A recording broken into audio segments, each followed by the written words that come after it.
All right. Hello. Sorry. I stepped on your line. That's Sorry. it. Hello, everybody. Welcome to Action Theater Presents. Today's feature is 1917 from the year 2019. Commentary only, as we cannot show these here on said YouTube because we're restricted by copyright law and the rules and regulations of said YouTube. And we don't want to be sued by the major studios, so because we don't have the copyright, can't afford to lease out the copyright. So, so that's why we're commentary track only. But we provide a screening room where you can view the film along with us, and we'll give our commentary. And deleted scenes, YouTube Ronin will read the synopsis. Okay. Today's film is 1917 from 2019. Historical drama. It takes place during the final days of World War I. It's at the height of the First World War. Two young British soldiers, Schofield and Blake, are given a seemingly impossible mission. In a race against time, they must cross enemy territory and deliver a message that will stop a deadly attack on hundreds of soldiers, Blake's own brother among them. Okay, so it's co-written and directed by Sam Mendes, starring George Mackay, Dean Chapman, Andrew Scott, Richard Madden, Mark Strong, Benedict Cumberbatch, Colin Firth, and a few others that we're going to be seeing along the way that I'm sure I'm forgetting. So, all right. And Sam Mendes has said that there are elements to this film that are based on his grandfather's own war experiences. So, and this was a film that was shot to appear to be done in one take. One continuous shot from beginning to end. So I'm sure we're going to be talking about that as well. Of course, stay tuned for to the end of the film, and you will get my the trivia section from IMDb Pro. Now, as Bill said, we cannot air the movie on YouTube as much as we would like to. We would have to severely edit it down or turn it into a slideshow, and we'd rather just show the film. So what we're going to do is once we have started the film, we're going to put up the commentary only banner to let you know where to begin to sync up. And also, the film is available on Blu-ray and 4K, and is also available on Fandango at home. Which is where we're going to be getting the film from. So what you can do, if you're with us live, will be to follow along with us on Cosme. The link should be pinned to all of our chats. Let me get that up there for you. And there you go.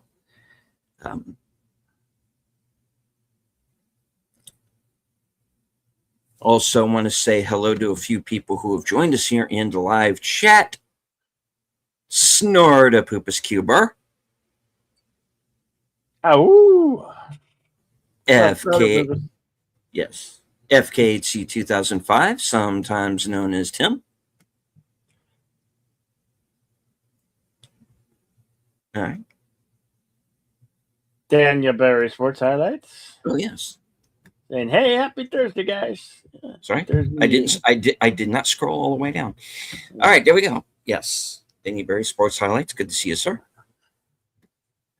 All right, and thank you to everyone out there who might be following along, even if it's only for a few minutes.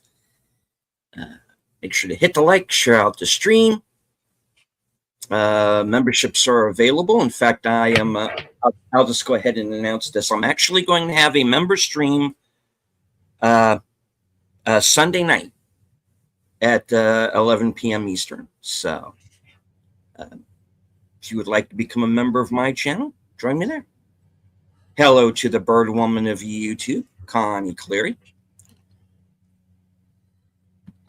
Okay, here we go. We're going to 5-second countdown, and we'll be playing. Should be playing. Okay. Here we go. 5, 4, 3, 2, go.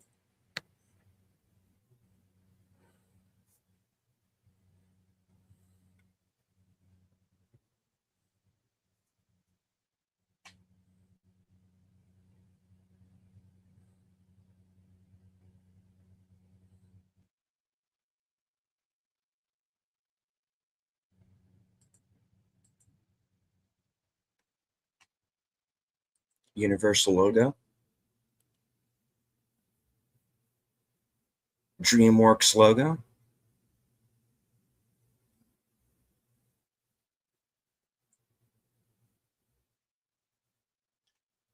FKH in the screening room has put the trenches that still stand. Well, it looks like I added aluminum siding.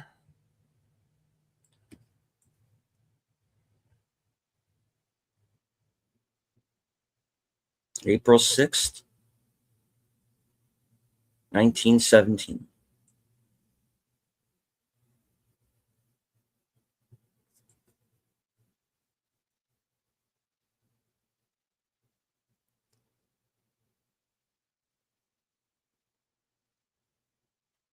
We see a field of dandelions,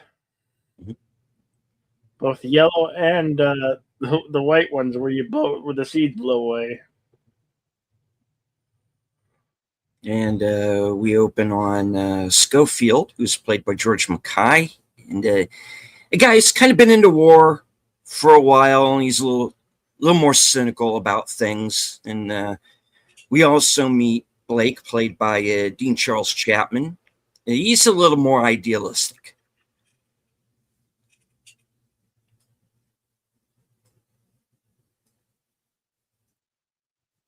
And fans of Game of Thrones might remember him as Tommen from that program, the king that self-deleted. And he also showed up later on Into the Badlands.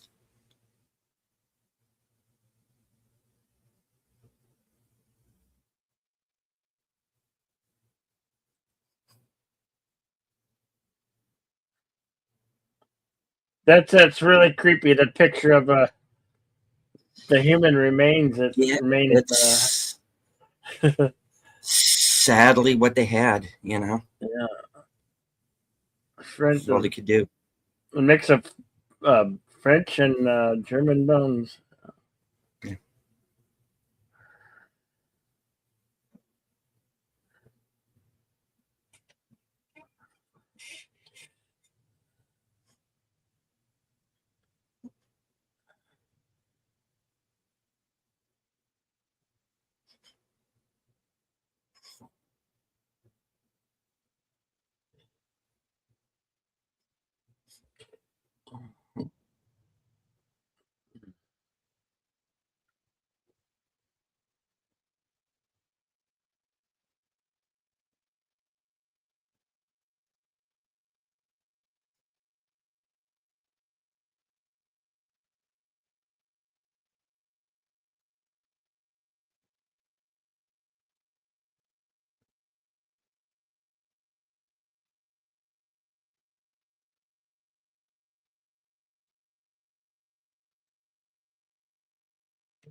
You know, and these films are basically reenactments, and they try to stay as true as they were to true events. But all in all, these are depictions of war, and it's pretty graphic and especially this one. But I really enjoyed that they decided to do it all in one shot.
Colin Firth.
They're basically walking into a kill box, a trap. Yeah. It's a trap.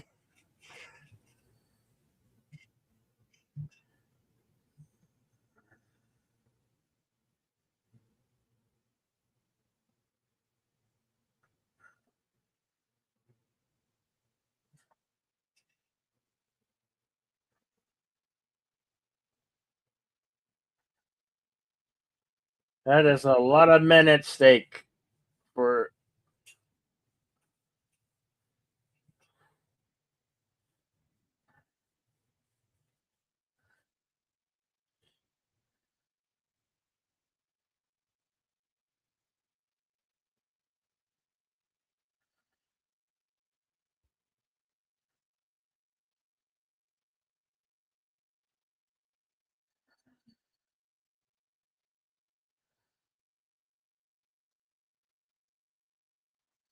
Right.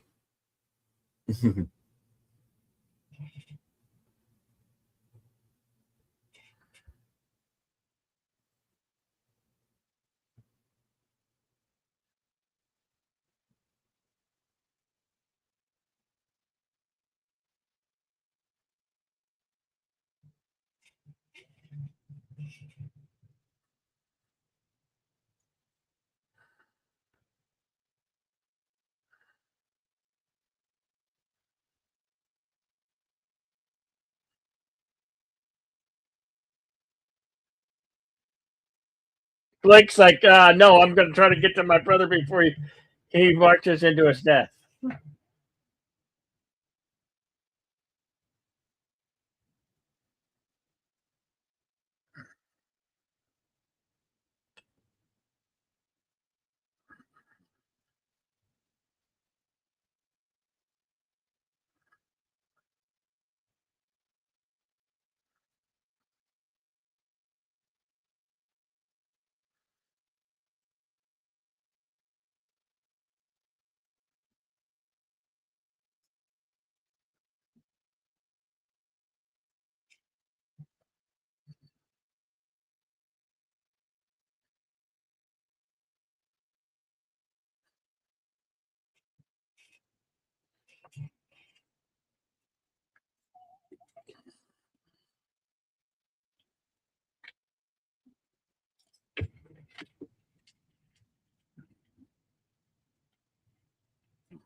Andrew Scott.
And our first look out of the trench and into no man's land.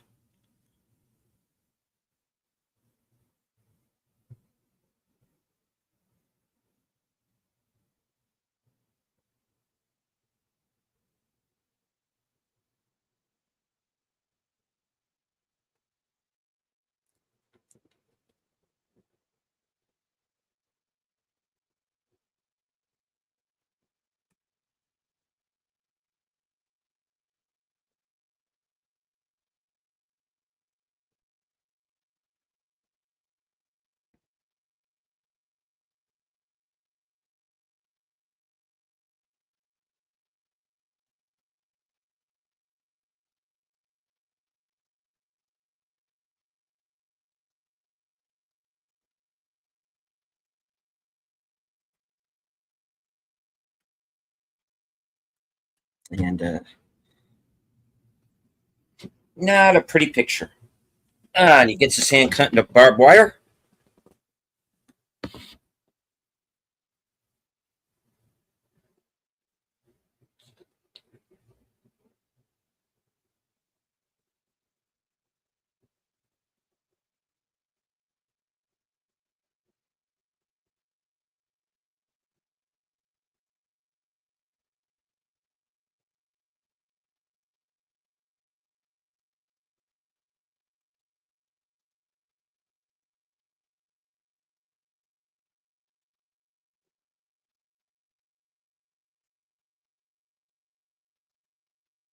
Must seem like they're on another planet.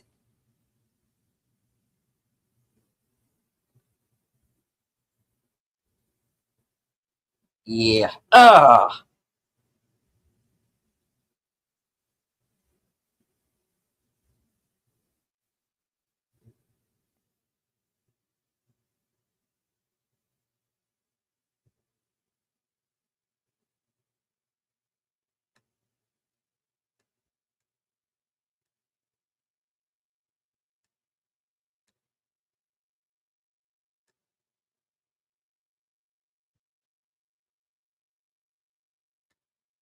Hello to Big Al Presents. I'll be joining Al tomorrow night on his channel for Films with Friends and a very different movie, The Emperor's New Groove. It'll be 8 p.m. Eastern.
for Steve.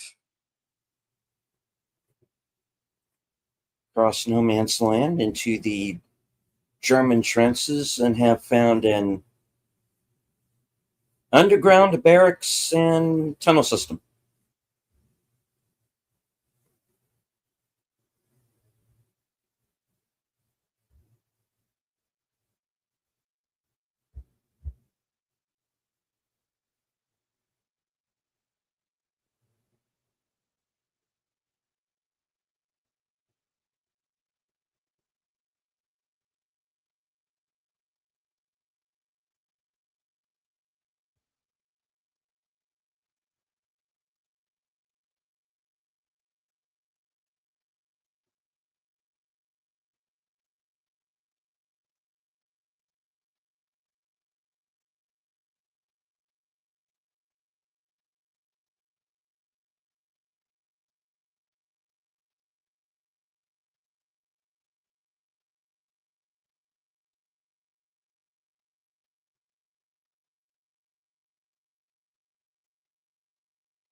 Whoops!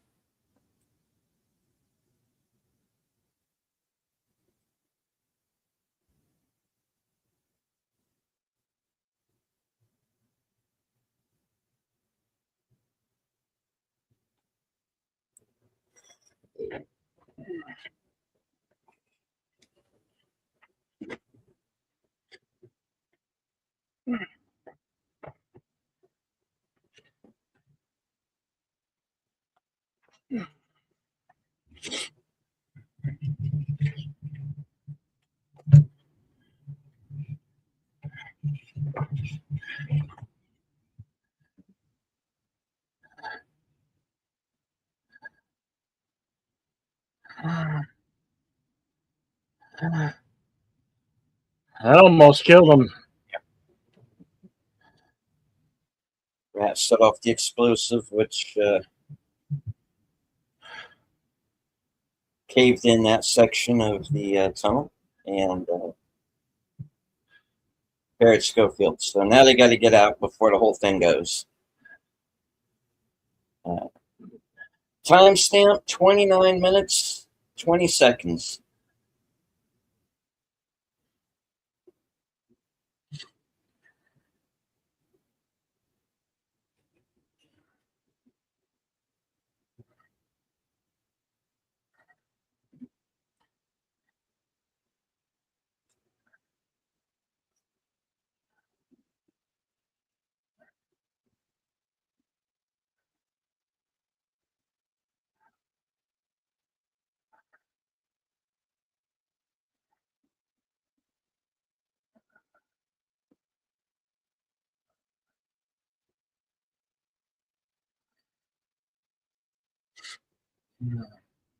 The good thing it was a short distance.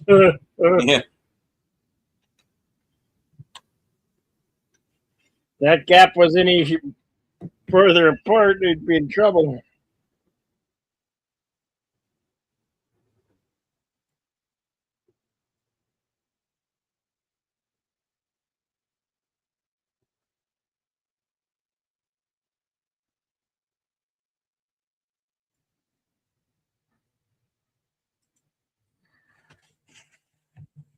They almost didn't get out of there with their lives.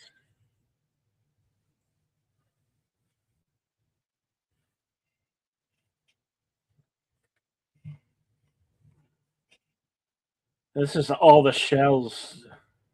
They destroyed their guns.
That's a really big mine area. Mhm.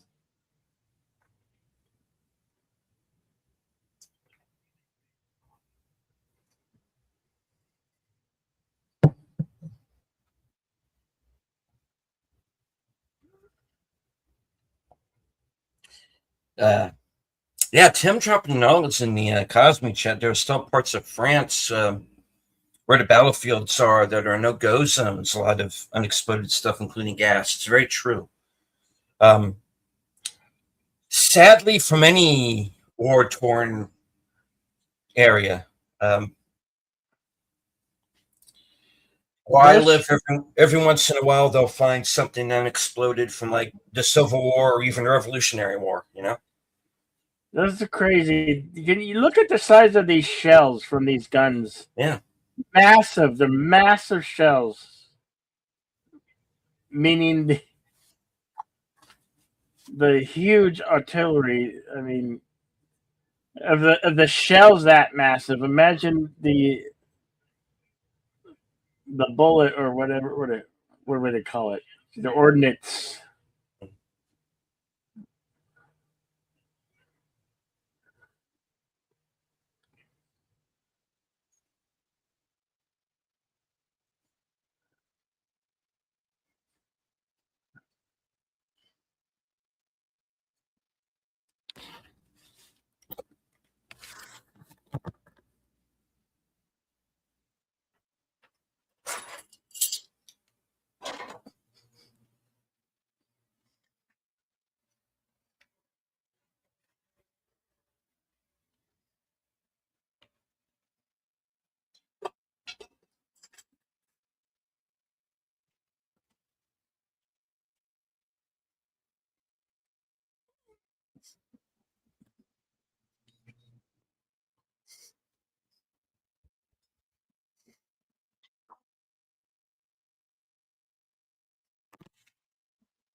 Here we come. They come out of the no like, Mhm. and it's just green. It's just amazing how they go from one all rocky and now it's all green.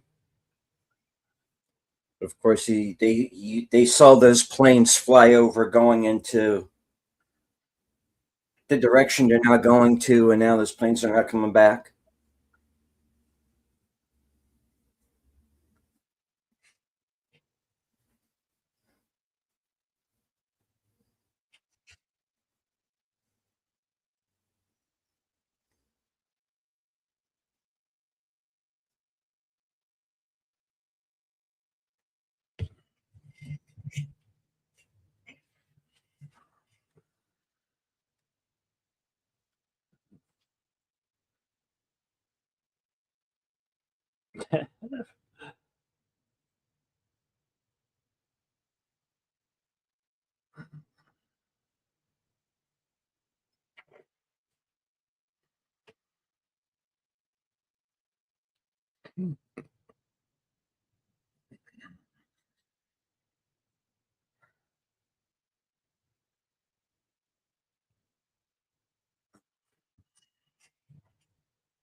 They chopped down the cherry blossom trees.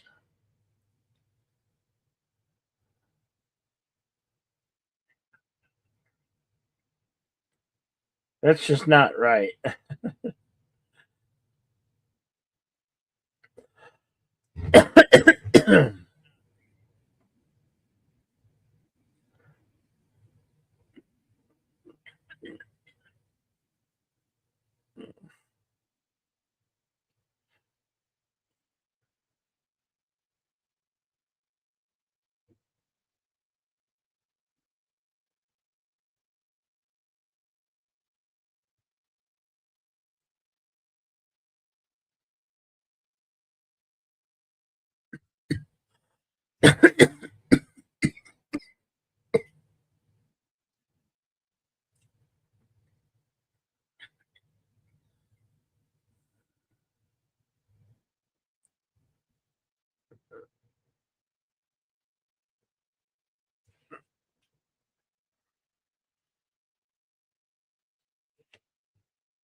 Dog that got probably caught in the crossfires.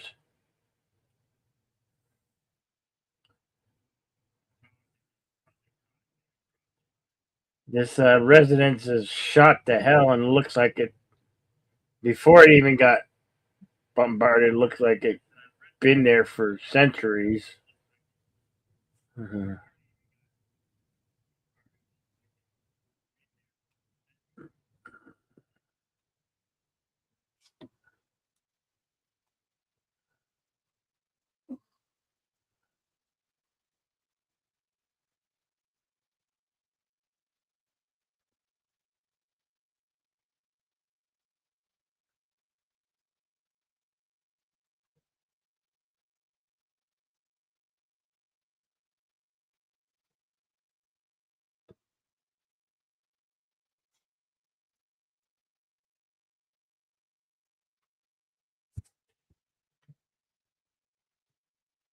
Yeah, he's got a bad feeling about this. Yes, he does.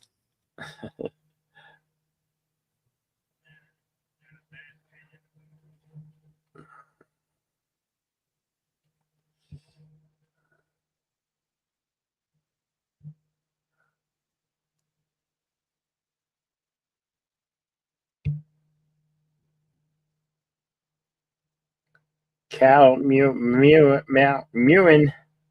Jack Hales. Yeah,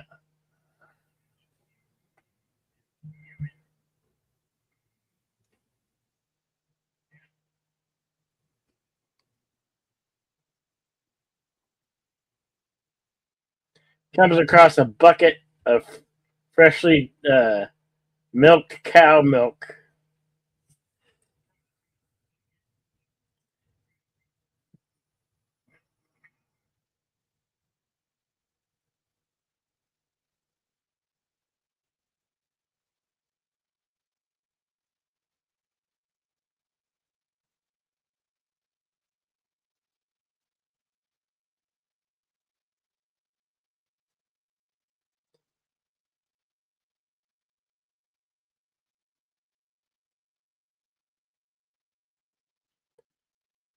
Plane's coming and it's not friendly.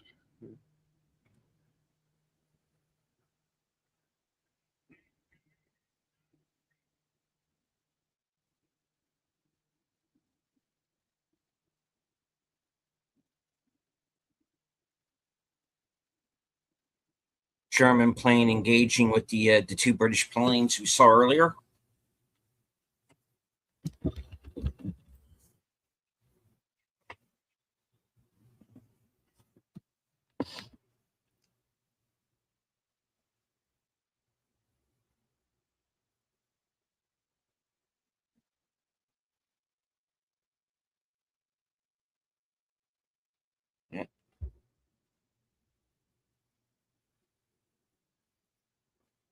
Yeah, well, they got him coming this And that way. blade's coming right towards you.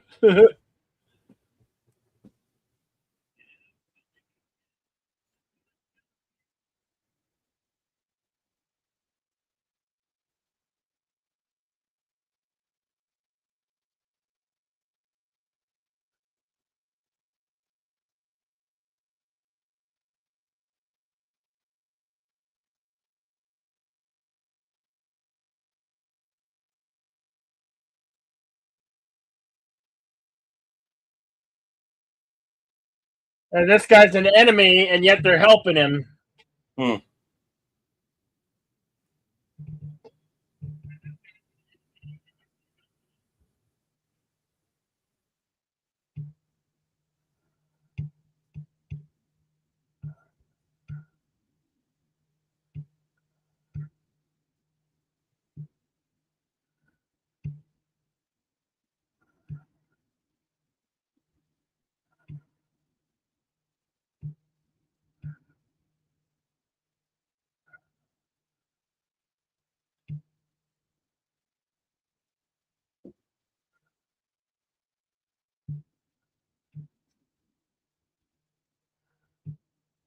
Hello and welcome, Raquel. Hello, Raquel SSG.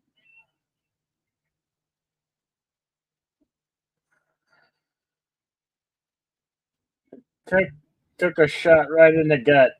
Yeah, That's a, he stabbed him. that, Yeah. that, oh,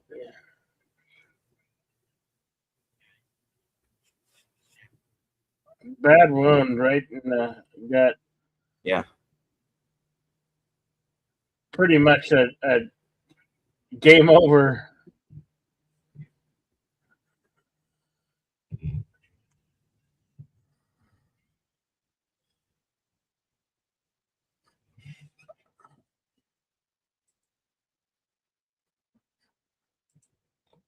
Always good to see you, Raquel.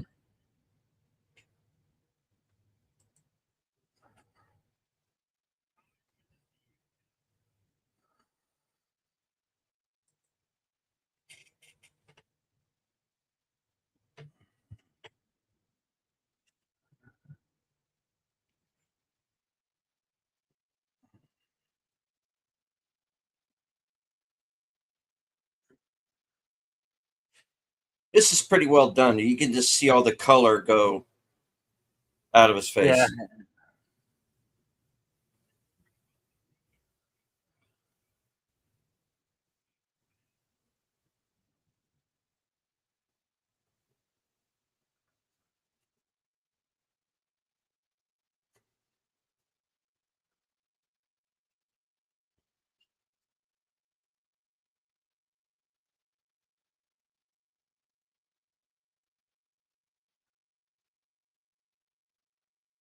Oh, he was on Game of Thrones as well. Oh.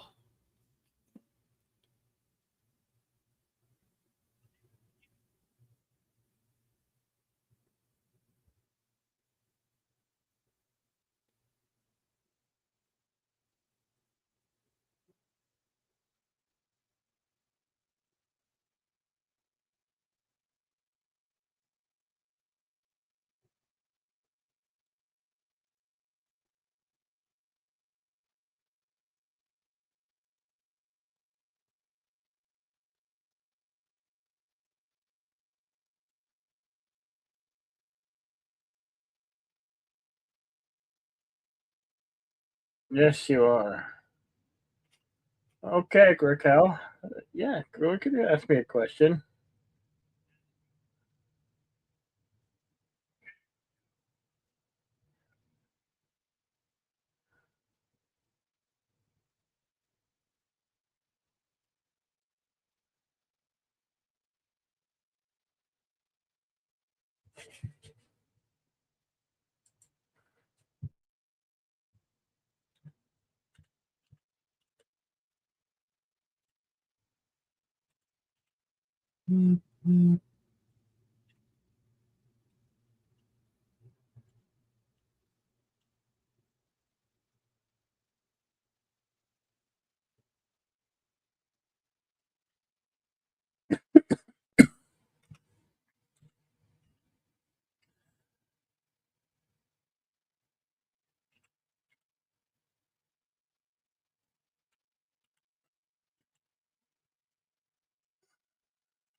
You might recognize him from Mhm. The Kingsman and Kick Ass.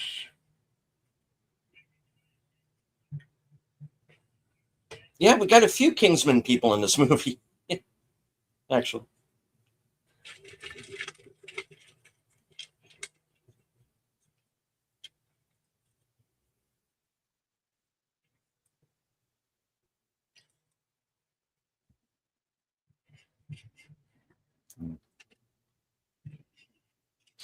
I get why they did it this way, but this is actually the part of the movie I have like the most problem with.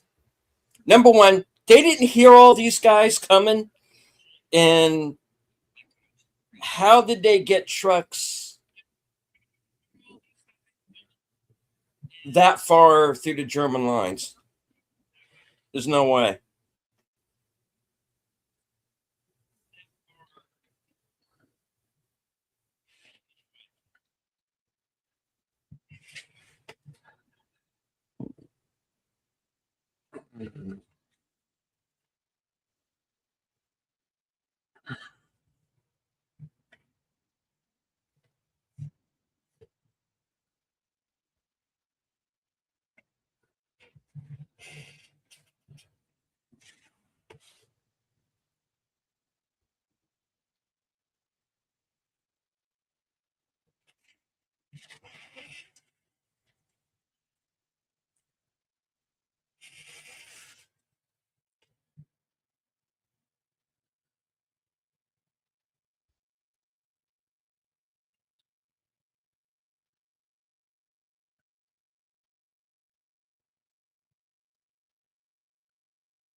Oi, oi, oi. I love how to say it, oi.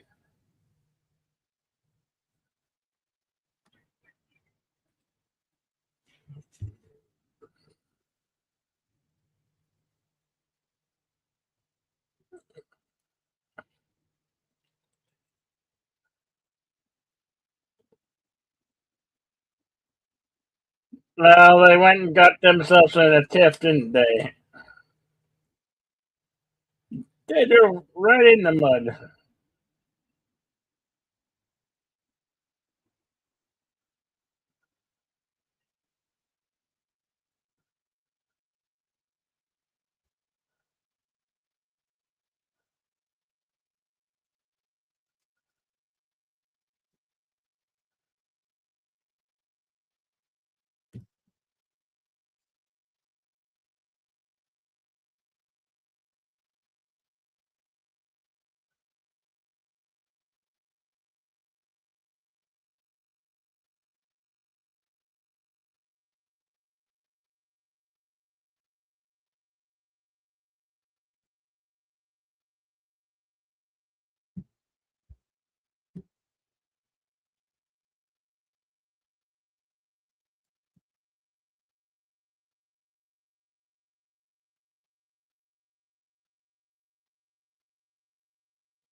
Okay, take care, Kel.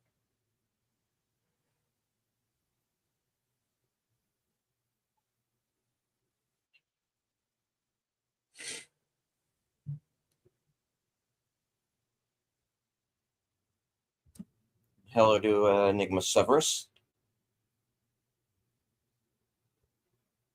And Tom Baker, 4586. Good to see you. Been a while.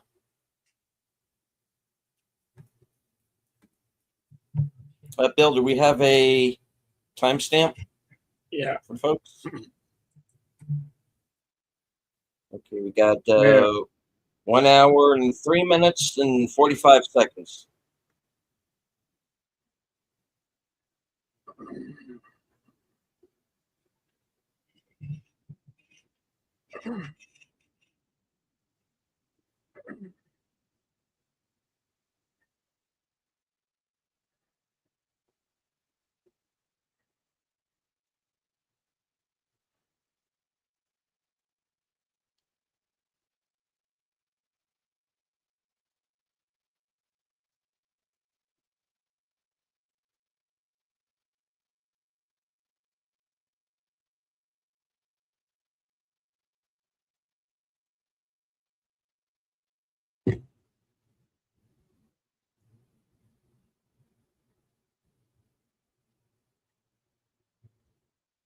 Yeah, there he is.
Mm.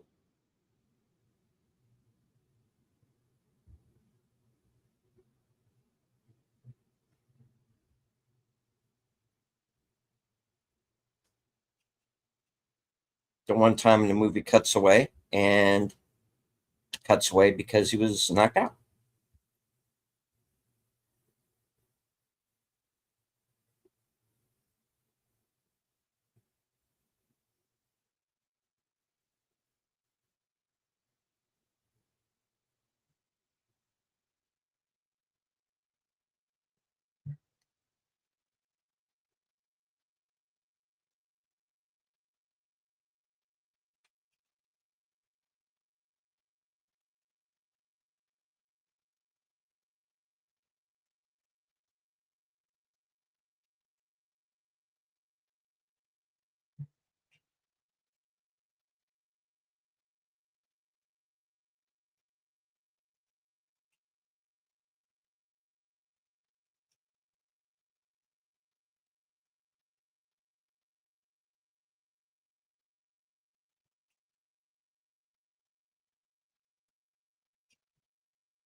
So it's basically become this cat and mouse game through this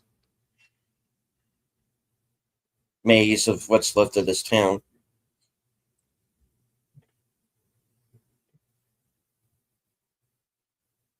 illuminated by fire and occasional flare.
ruins. He's found this French woman with a child. It's not hers.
Uh, oh, Jamie Lynn.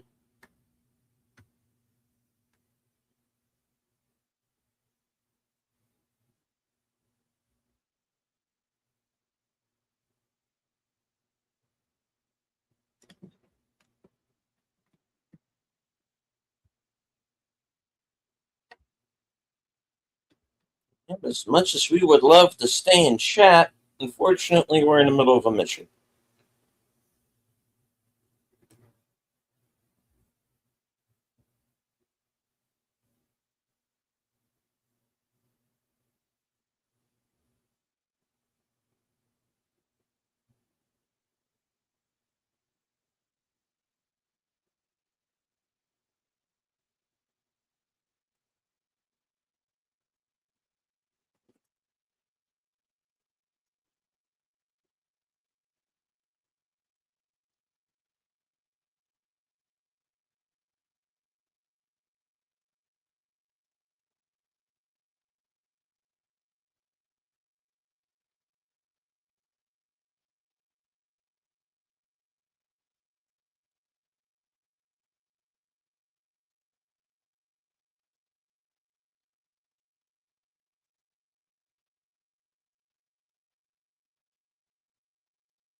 Whoops.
This would be so much easier if you lived in a van down by the river.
Approaching our third act here.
Boy,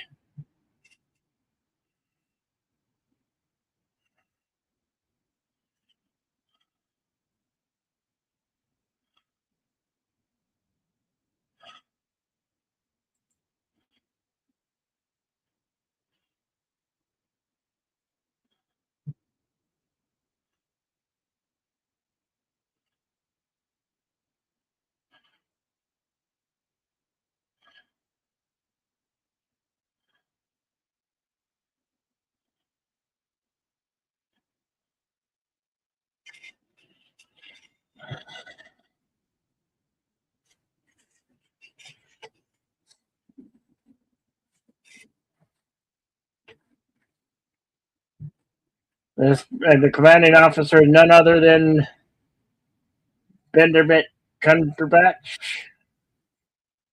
aka Doctor Strange.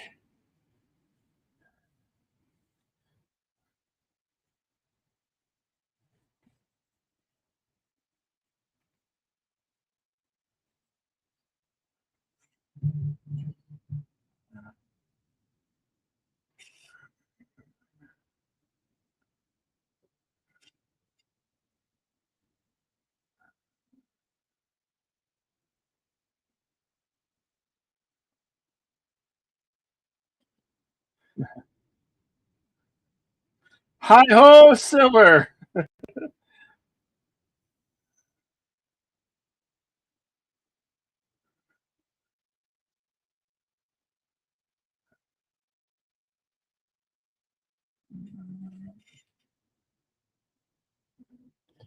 Time step 1 hour, 35 minutes, 16 seconds.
How are you planning on doing that, kid?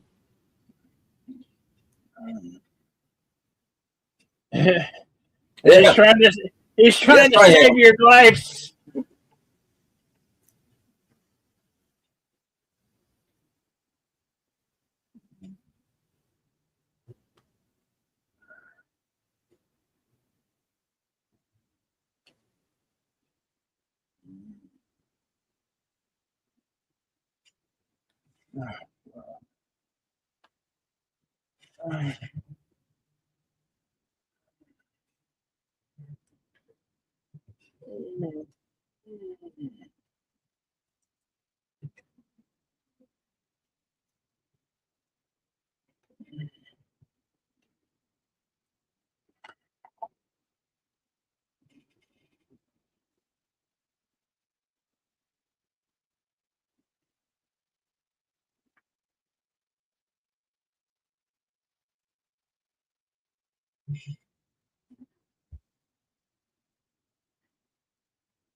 Yeah.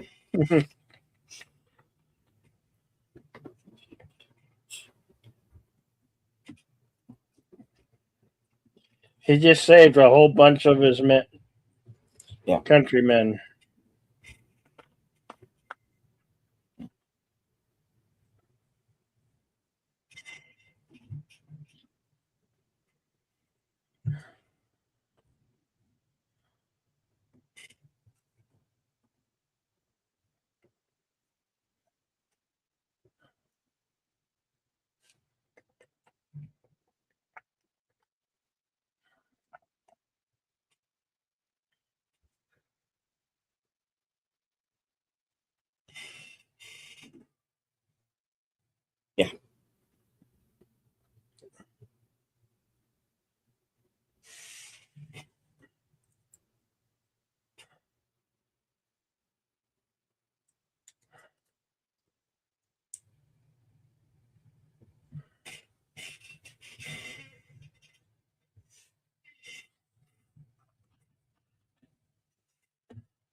the wounded from the first wave.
Here we go.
Kind of ironic how we started in a field of dandelions to another field.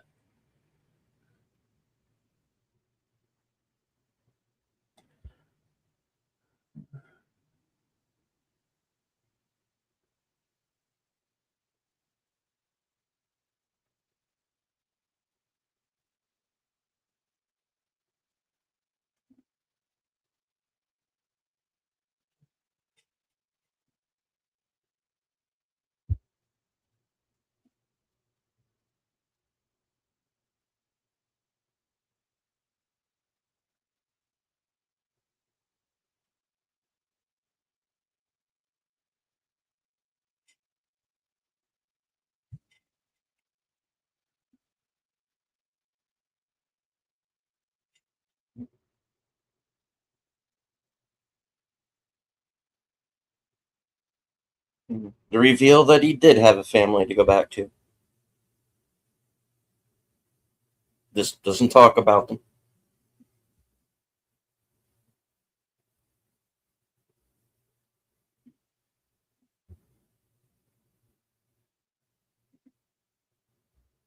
Lance Corporal Alfred H. Mendez, 1st Battalion King's Royal Rifle Corps, who told us the stories.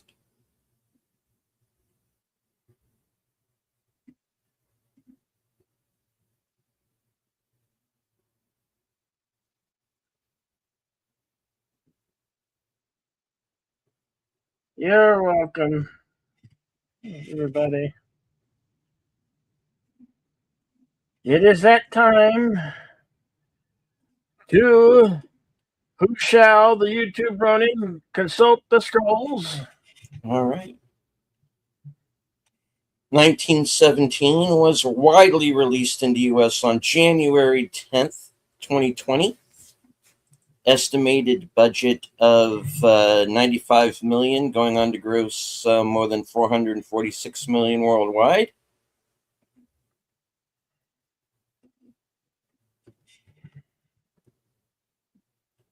Was nominated for 2 Saturn Awards as Best Action Adventure Film and for Best Music.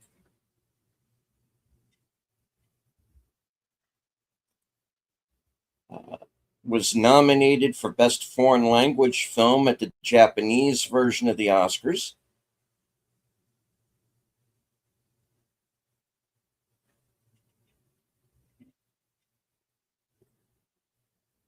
And speaking of the Oscars, was nominated for Best Picture,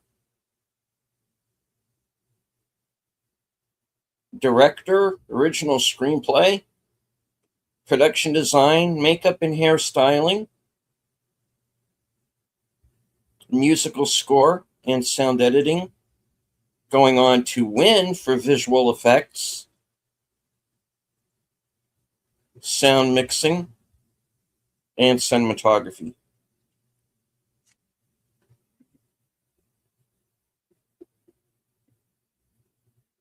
Won another 134 awards and 202 nominations.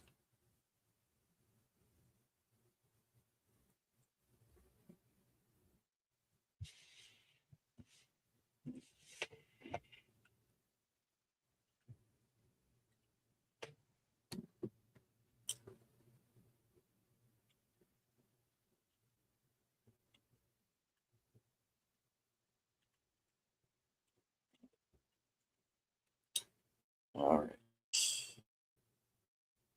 Filming locations included Salisbury Plain, Wilton, for the trains and the farm, Fell Gate, Tyne.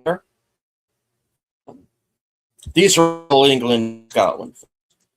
Gove Engraving Docks, Glasgow City in Scotland. Shepperton Studios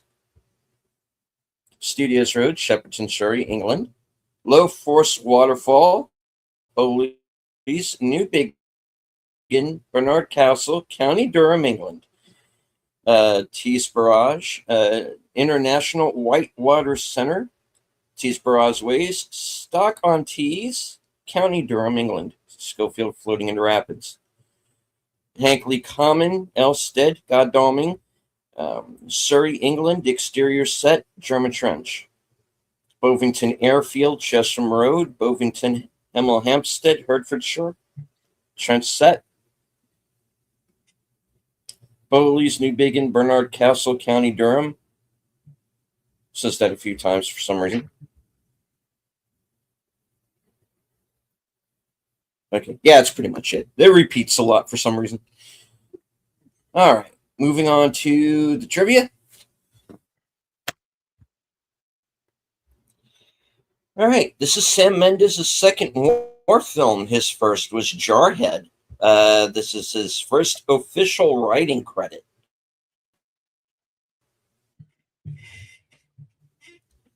Benedict Cumberbatch, Mark Strong, and Colin Firth all previously appeared. Holland was approached for the role of Lance Corporal Blake, but had to turn it down due to scheduling conflicts with reshoots of Chaos Walking. Oh, he got screwed. The movie was shot from April to June 2019 in Wiltshire, Hankley Common, and Govan, Scotland, as well as Shepperton Studios. Conservationists concerned that filming on Salisbury Plain could disturb potentially undisturbed remains in the area requested an archaeological survey to be conducted before any set construction began. Sections of the film were shot in and around Low Force on the River Teesdale on June 2019. The production staff posted signs warning walkers in the area not to be alarmed by the bodies strewn around.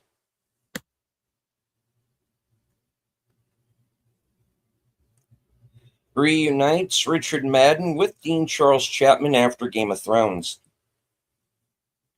Benedict Cumberbatch and Andrew Scott previously worked together on the series Sherlock, with Cumberbatch as Sherlock Holmes and Scott as James Moriarty.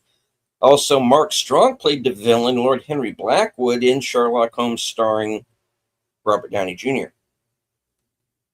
Andrew Scott and George Mackay previously worked together 5 years earlier in the movie Pride.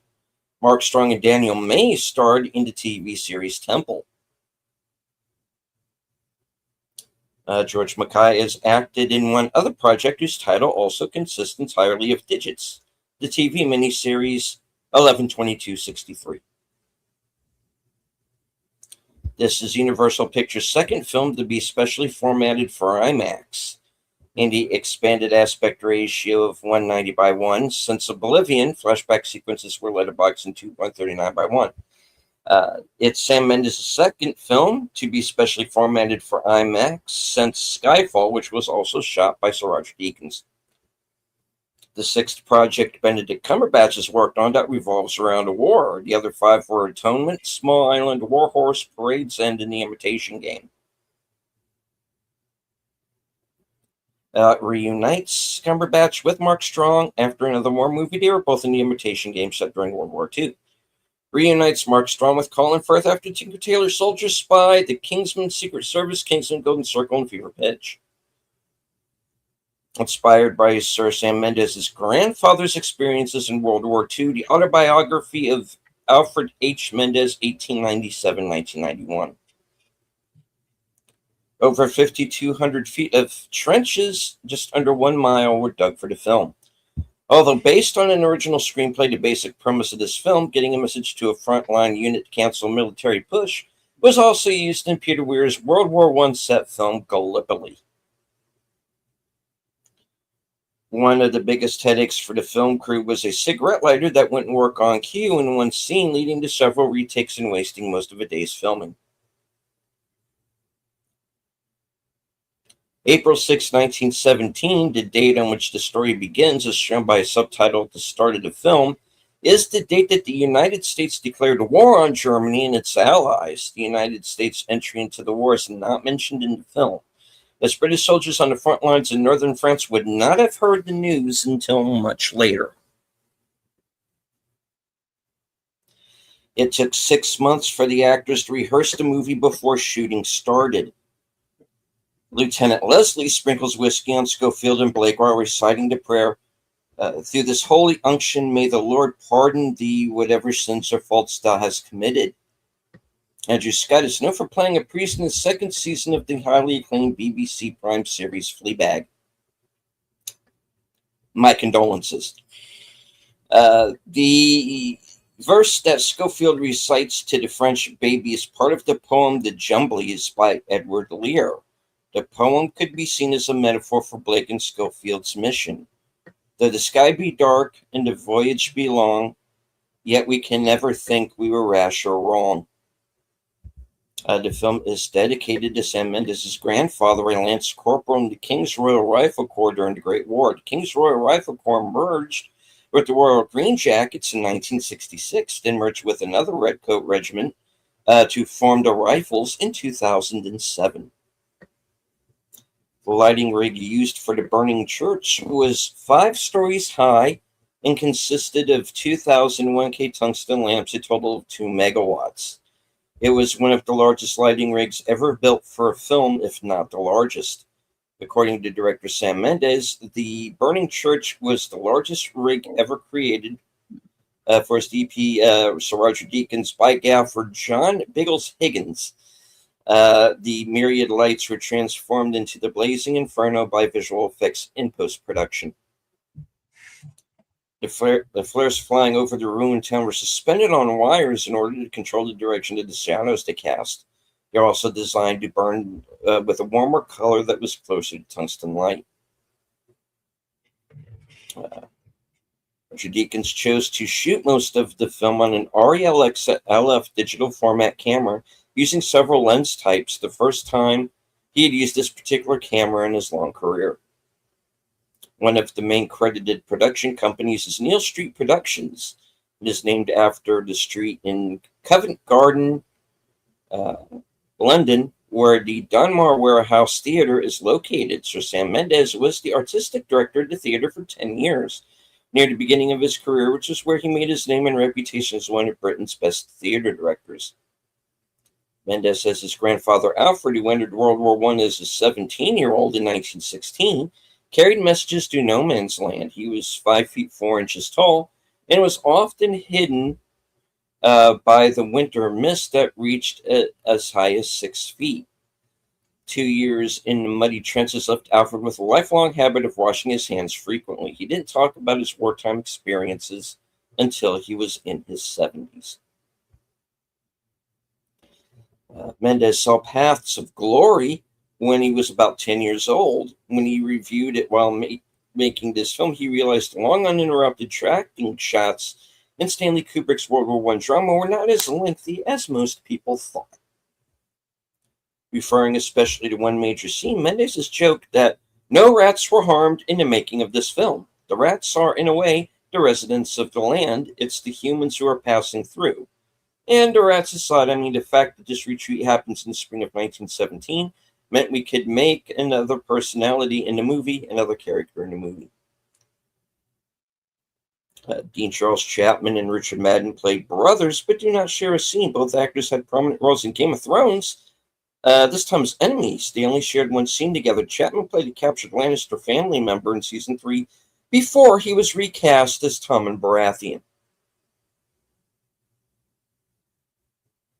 And we all know how that worked out. Mm-hmm. Watch that first step, son. It's Lulu. Anyway, yeah, he doesn't fare much better in the Badlands, honestly. Poor guy, he keeps getting killed. Sam Mendes and editor Lee Smith stated that despite the apparently continuous shot broken by only one interval of unconsciousness, actually dozens of invisible edits were made, concealed by transitions to black, moves behind objects, and so on. According to Mendes, the shortest unbroken shot was 39 seconds long, while the longest single continuous shot was 8.5 minutes long. The first prestige war film to be nominated for the Academy Award for visual effects in nearly 50 years. The last prestige war films to be nominated were Patton and Tor, with the latter film taking the prize. General Aaron Moore says to Schofield and Blake, down to Gehenna or up to the throne, he travels the fastest whoever travels alone. He's quoting the story of the Gadsbys by Rudyard Kipling. Kipling also wrote My Boy Jack about his 18-year-old son who died in World War One. And My Boy Jack has also been made into a movie with Daniel Radcliffe and Bernard from Four Weddings and a Funeral plays Kipling. It's actually not a bad movie. Yeah, very sad, but very good. The Rudyard Kip. Yeah. Okay. All right. Let me read that again. Sorry. The Rudyard Kipling quote that's said by General Aaron Moore as a way of telling Schofield and Blake that they must travel through hell in order to complete their mission. Gehenna is a valley in Israel used for burning trash in ancient times, which was referred to by Jesus in the Bible as a symbol for the punishment of the second death or eternal destruction, annihilation. The British soldiers routinely referred to the German soldiers as Boche or Huns. Boche originated from the French slang, a word I am not going to attempt to pronounce, meaning rascal. The term Hun originated with the ruthless reputation the German soldiers got because of the harsh way they dealt with enemy soldiers and civilians alike. Other used terms were Fritz and Jerry, though they didn't become popular until World War II. Soldiers drink alcohol in many scenes. During World War I, battle rations include 2.5 fluid ounces of alcohol. Soldiers behind the lines got it twice a week. Those on the front lines got it daily with double rations when they went over the top. This is the second time George Mackay portrays a soldier in World War I. The first was in Private Peaceful. Other than images in the family photos, the woman hanging up laundry in the beginning of the film and the young woman who offered Schofield shelter and the young baby she's caring for are the only female characters to appear in the film. The retreat of the German forces was part of a real event called Operation Alberg. It was a tactical German retreat to the old Hindenburg line, which was more easily defended. However, the date the movie provides is an error, as Operation Alberg took place from February 9th to March 20th, 1917. What is real is the devastation and the booby traps the Germans left while retreating. Because changing focal lengths would, in most cases, cause the hidden edits to become apparent, the majority of the film was shot in on a single 40mm lens.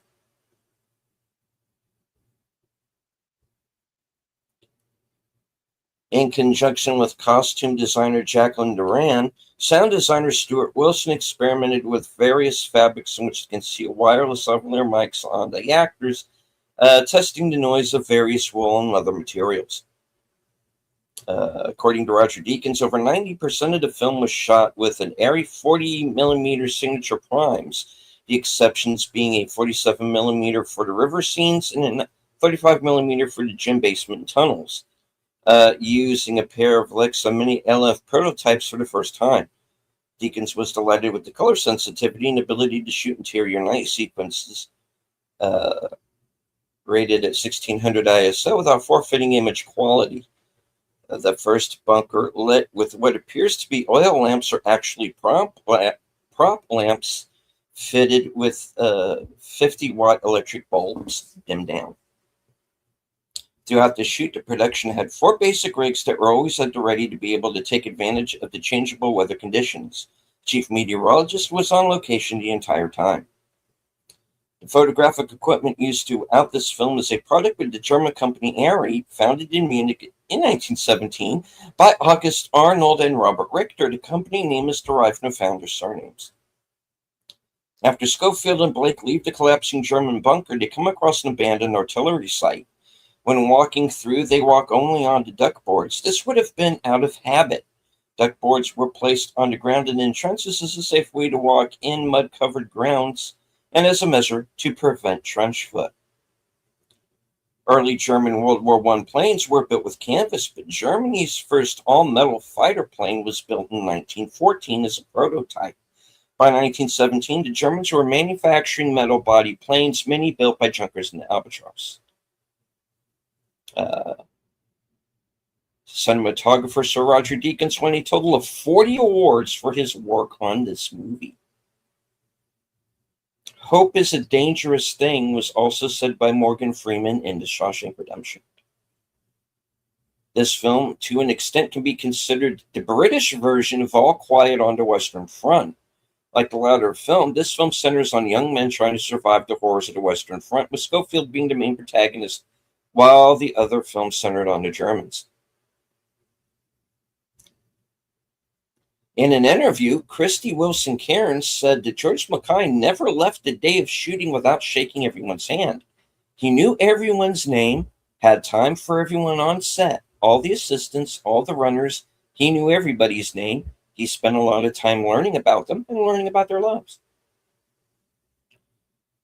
Blake mentions to his superior officer that he was hoping to be home by Christmas.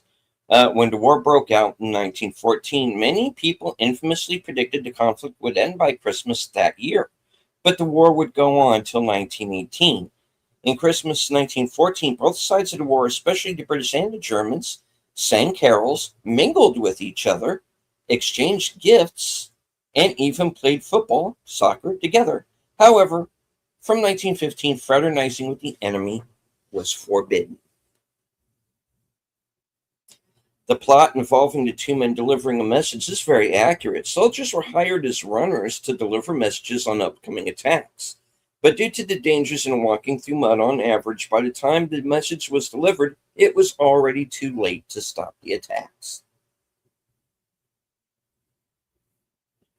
It was the last film to win the Academy Award for Best Sound Mixing, before the award was combined with Best Sound Editing as a single award for Best Sound. As Sir Roger Deakins reveals a total of 48 edits in his commentary on the film. 1917 was the year the Battle of Passchendaele took place, which was infamous for the muddy battlefields. Rats are seen feeding on the corpse of a dead soldier. Rats were an infamous problem in the wars. They feasted on bodies of the dead and reportedly grew as big as cats. Near the end of the film, one wounded soldier has blackened feet, which is strongly implied to be gangrenous. Gangrene was very common among the soldiers in World War I, especially for those who stood in mud and flooded grounds for long periods. The only treatment was amputation. And the movie was filmed and edited to make it seem like one continuous shot. Alfred Hitchcock created this effect 71 years previously in Rope. A movie I recommend if you ever get a chance to see it. What's it called? Rope? Rope. Yeah, it's got Jimmy Stewart in it, and basically these two college guys, kill one of their friends. Mm-hmm. They put his body in a trunk,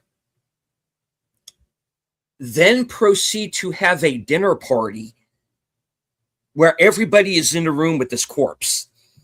Mm-hmm. It's messed up, but it's very good. It's got, like I said, it's got Jimmy Stewart in it. It's pretty good.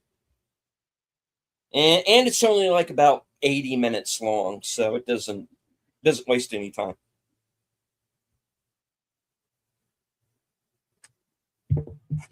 All right. At the beginning, many British soldiers were either sleeping or sitting around in the trenches. Millions of men were killed or wounded in action, but most soldiers in the trenches saw little to no action. Defending was easier than attacking, as both the British, French, and Germans tried to break the deadlock, which took a few years.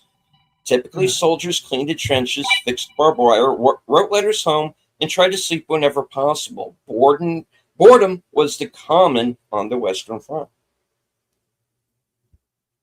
The Sikh soldier uses an Indian licensed reproduction of the Lee Enfield rifle, with a darker wooden stock and a golden pin insignia near the buttstock instead of the British Army issued Lee Enfield, which sadly he would ordinarily have been on the other side of.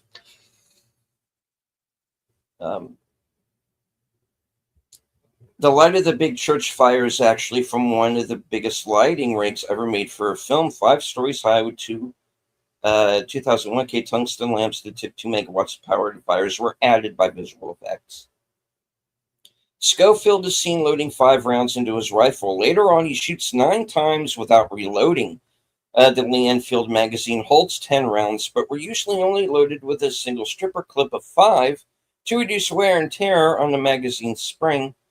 They are preparing 10 rounds for battle.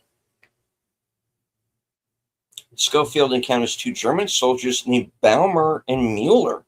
Both characters are in All Quiet on the Western Front, a 1929 book that depicted the struggles of German soldiers in World War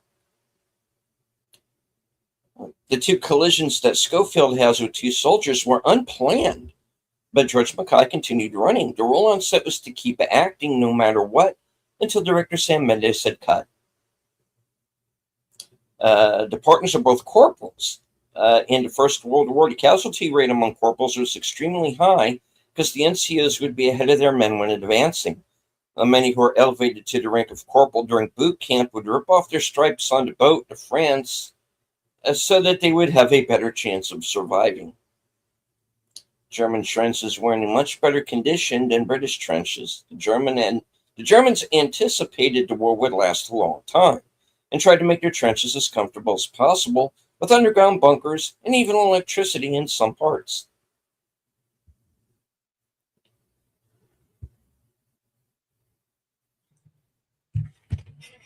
General Aaron Moore's quote from the Kipling poem, "The Winners," advocates selfishness, specifically taking credit for other people's work or accepting help from friends and refusing to acknowledge that help.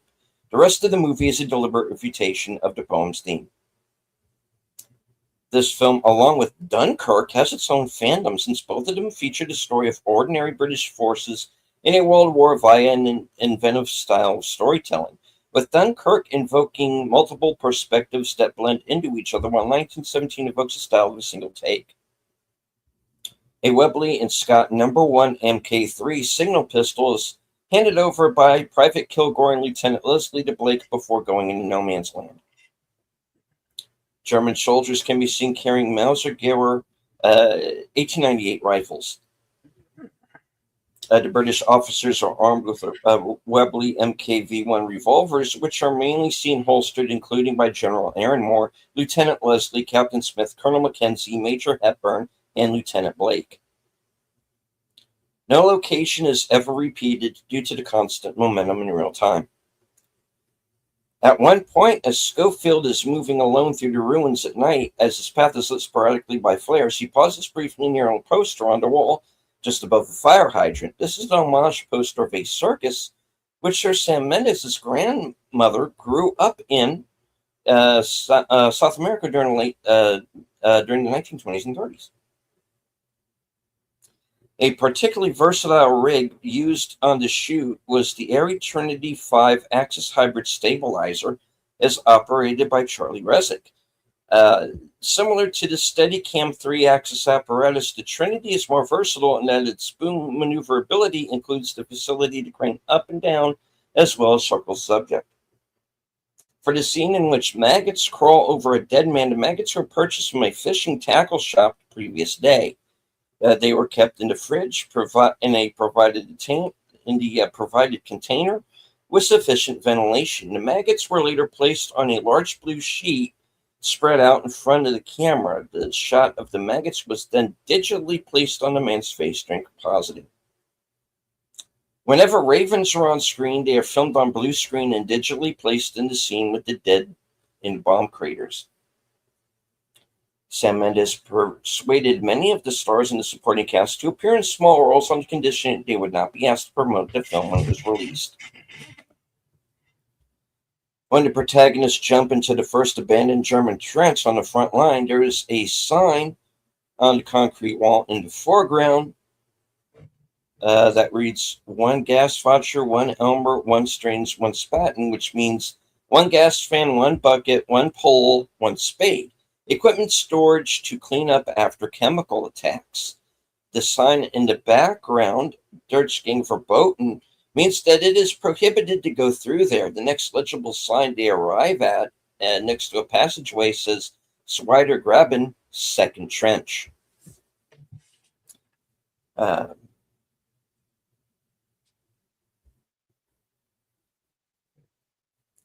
Okay, this film marks the third time that George Mackay has portrayed a soldier in World War One.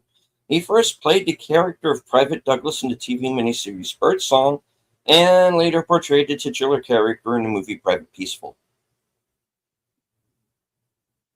The Kipling quote, Road to Gehenna, or Up the Throne, etc., is also referred to in the title of Road to Perdition, an earlier film by Mendes. In the Swedish subtitle, The Road to Perdition is even translated to Gehenna. The first film role of Claire de Burgh reunites George Mackay with Richard Madden after Birdsong. This is the second movie that Roger Deakins has shot to feature a year being in the title after 1984 in 1984. Mark Strong and Colin Firth starred in the first two movies of the Kingsman franchise, Kingsman Secret Service and Kingsman The Golden Circle. However, just like this movie, the prequel of the Kingsman franchise, The Kingsman, is also set during World War One. Upwards of 500 extras were used in some scenes. Blake mentioned his leave was abruptly canceled and that it may be related to the anticipated big push. This is likely a reference to the Battle of Arras, which began on the 9th of April, 2 days after the events of the film take place. Adolf Hitler was a runner or message carrier for the German army in World War I, just like Blake and Schofield in the movie. The second highest grossing World War I film after Wonder Woman, which I don't consider a World War I film. I'm sorry. It just takes place in World War I. And yeah. Right.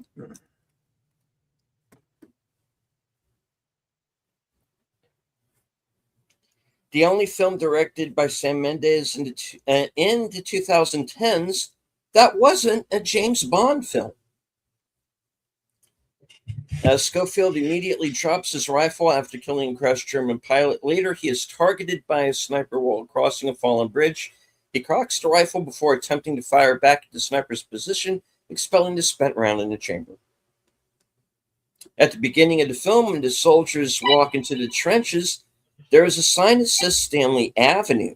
This is likely a nod to director Stanley Kubrick and his use of trenches in the film Paths of Glory. Steadicam operator Pete Cavacluti developed his own camera rig nicknamed the Dragonfly, which he used while following the actors through the trenches. George Mackay said the cast and crew were often left rehearsing for hours while waiting for the weather and the sun to cooperate. Mendes said the land cannot be longer than the scene, and the scene cannot be longer than the land. So you have to rehearse every step of the journey and every line of dialogue on location. The final scene of Schofield finding Lieutenant Blake and presenting him with his brother's rings was the very first take, according to Sam Mendes and Lee Smith. Although intended to appear as happening in real time, there is one exception.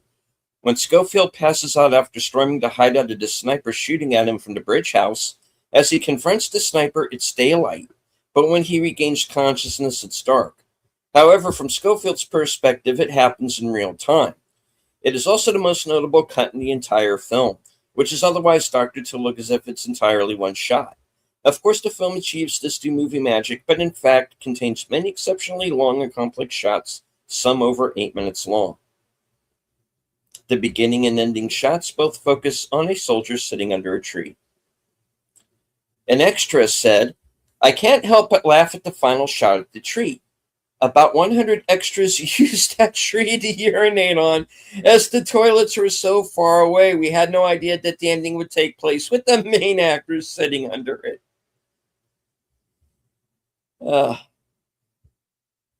of a pivotal of a pivotal scene. Sorry, what? Of pivotal scene with woman with the baby. That's weird. So Sam Mendes explains that when he was writing the script in October 2017, my daughter was born a month earlier, so my youngest child was very much in the house, and I suppose it has something to do with that. I also found it very difficult to shoot because, this poor little creature, Ivy her name was, she's not aware she's in a movie, and the way she behaved in the scene is so moving. The opening and closing scenes of the film both show Lance Corporal Schofield sitting against a tree. This was done to create two bookends on the film, but also give the feeling of a journey being completed. When Schofield plunges into a river filled with dead bodies, Mendes describes this was meant to remind the audience of the mythical river Styx bordering hell, especially as the scene evolves. And lone hero Schofield is soon led to safety as he follows the ethereal solo voice of a singing comrade. The narrative seems to shift from a tone of naturalism to one of epic myth. Despite being such a graphic war film, only 4 soldiers are shown to be killed in combat. The German pilot, Lance Corporal Blake, the German sentry by the bridge, and the German soldier strangled. There are many soldiers behind Corporal Schofield in the final charge who were seen falling from presumed gunfire or caught in explosions. A small jeep was used for more complicated tracking shots, such as when Schofield discovers that the shadowy figure near the burning church is an enemy soldier. The camera had been following him up to this point. Then as Schofield slowly realizes that he's in danger, he starts to move backward as the camera operator climbs smoothly onto the jeep and races off with Schofield in pursuit. The events involving the found milk being added to the canteen and later given to a woman looking after a baby that is not her own are almost certainly inspired by an almost identical account given by Sergeant Richard Tobin, Hood Battalion, Royal Naval Division, that occurred in the fall of Antwerp in October of 1914. The account ends, the British government had lost a water bottle, but a baby found a meal. During the long sprint scene at the end of the movie along the trench while the soldiers run out to battle, Schofield bumps into a soldier and falls but gets back up and continues running. Apparently this was accidental, but instead of calling cut, they kept it rolling, which made it look more realistic and obviously made it into the movie. Also, he had to run a quarter mile in that take. While it has often been noted that Schofield's first and last scene filmed sitting under a tree, Blake's first and last scenes are also similarly bookended, showing him laying on his back, face towards the sky, eyes closed. Even though Schofield and Blake are the main characters in the film, Blake dies before the halfway mark of the film. Lieutenant Blake is briefly visible on the blood-soaked photo. Corporal Blake shows Schofield as he's dying. When asked why he's not sending a full unit to deliver the message, General Aaron Moore replies a Rudyard Kipling quote. Initially, this seems like an erroneous quote by the general because he's obviously sending 2 men, not 1. But it becomes tragically prophetic when Blake is killed and Schofield must continue the mission alone. When Schofield stumbles upon a female French civilian who's caring for the orphaned infant, she asks him if he has any children of his own.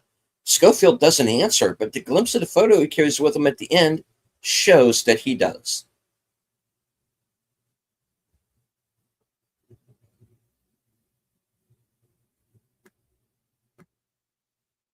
And thank you to Denobly, if I'm pronouncing that right, for subbing over on Bill's channel. Oh, yeah. Thank you. Cool. Lieutenant Leslie snarks to Schofield that he'll surely get a medal for the mission. Nothing like a scrap of ribbon to cheer up a widow, which visibly annoys Schofield. In the end, it is revealed that he actually is married and is worried enough about making his wife a widow.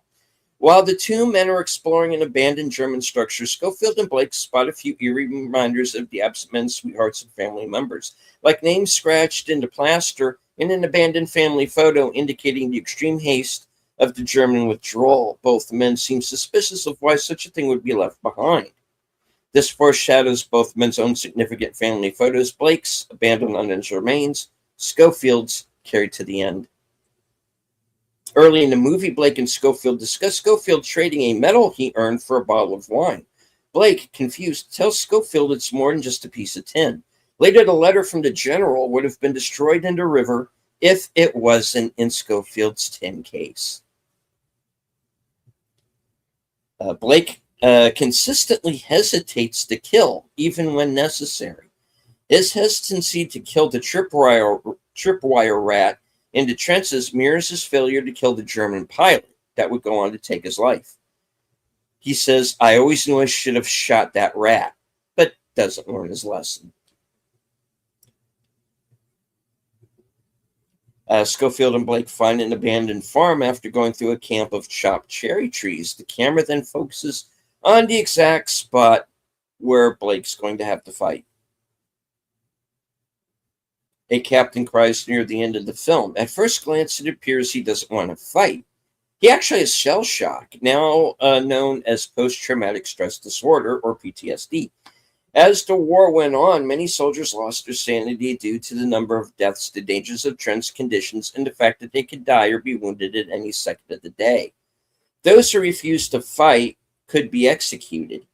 Between August 1914 and March 1920, 346 British and Commonwealth soldiers were executed by firing squad for cowardice, desertion, or a handful of other offenses. The Armed Forces Act of 2007 gave posthumous pardons to 306 of the executed soldiers. Of the 40 soldiers not pardoned, 37 were executed for murder and 3 for mutiny. Schofield's uniform is a good indicator of his mental state. At the start, he's in full kit and somewhat chatty but irritable.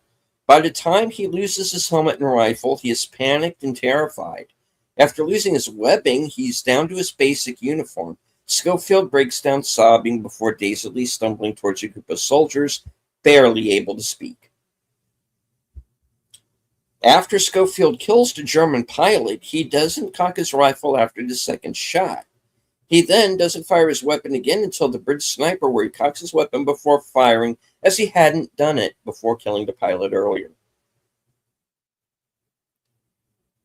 A symbol of life, death, beauty, and violence, cherry blossom petals appear at the end of the river when Schofield reaches his final destination, perhaps a sign from his friend Blake, watching from above, as he had spoken about them just before he died. All right. That is it. That's all the trivia from IMDb Pro.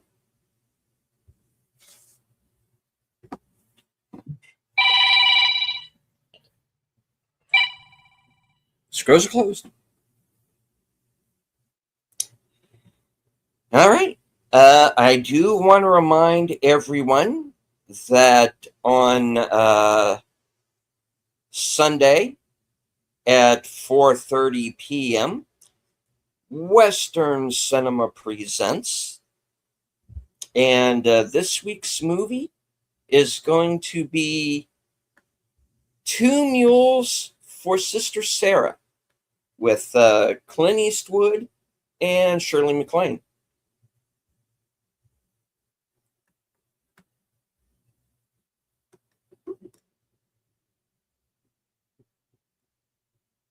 That'll be at 4:30 p.m. on Sunday at its regular day and time.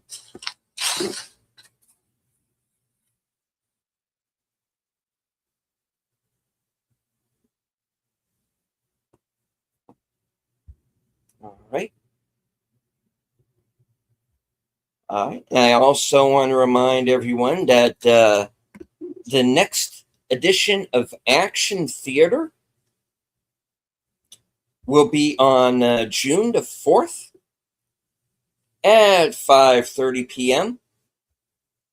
And we're going to be watching The Mummy Returns with Brendan Fraser, Rachel Weisz, John Hannah, Arnold Vosloo, Patricia Velasquez, Freddie Both, and The Rock is the Scorpion King. So check that out. That'll be at 5:30 next Thursday.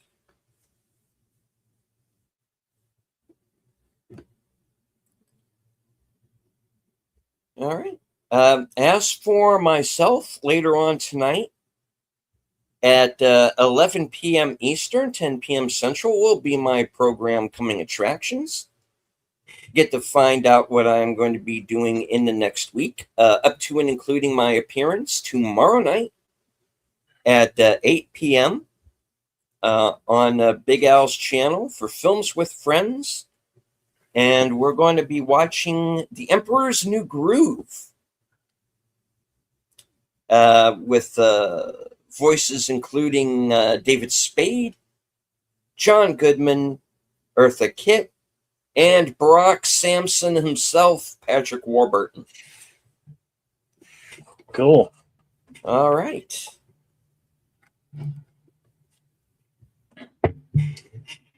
Excelente. Indeed. I Go ahead. I changed Western Cinema. We'll be doing 2 meals for Sister Sarah. I think we've done it before, but Mhm.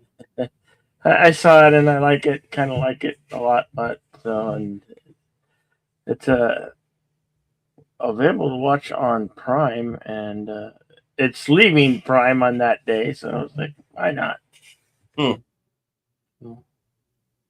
Yeah. Anyway, that's what we got. That's what we got coming up on Sunday. Right on.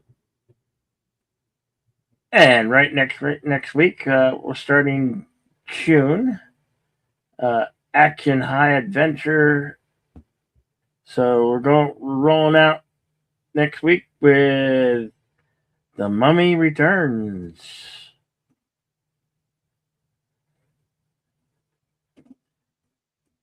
I'd like to thank everybody who joined us today. Thank you very much. Much appreciated. And as I always like to say at the end of these things, always remain to be excellent to one another. Party on, and we will see you at the next one. That's it. All right. And I would like to thank everyone who was following along with us today. I know we had somewhere around 70 people watching at one point. There may have been more. It usually is. And for those of you who joined us today, even if it was only for a few moments, thank you very much. I do want to remind everybody once again that if you're coming upon this broadcast late, you can either follow along with our commentary with your own copy. The film is also available on Fandango at home. And as I always say, at the end of every broadcast, from HQ and all points north, south, east, west, and beyond, and of course our second home office in Arizona, good night, take care, stay strong, be safe and healthy, because this is how we win.